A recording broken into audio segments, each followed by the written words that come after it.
akong narinig nyo na ang balita. Nag-buffering na naman. At ang munting bida natin, hindi siya natutuwa. Kilalanin ang 2-year-old superstar namin, hawak ang tablet, handa na para sa epic na cartoon time. Pero teka, ano to? Umiikot, nagbo-buffering? Ang mukha niya, galing sa masaya, naging tapos naging patayin nyo na yan.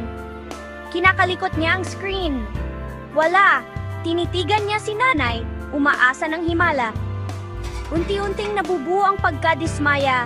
Nakakunot ang kilay, nakasimangot ang labi, nakabusangot ang pisngi.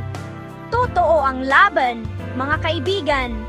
Kasi kapag 2 taong gulang ka, ang paghihintay ng kahit 1 segundo ay parang habambuhay. Pero huwag mag-alala, kapag nag-play na ang video, puro nung ngiti na ulit siya.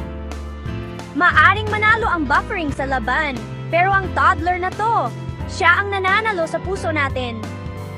Itag ang magulang na nakakita na ng ganitong mukha.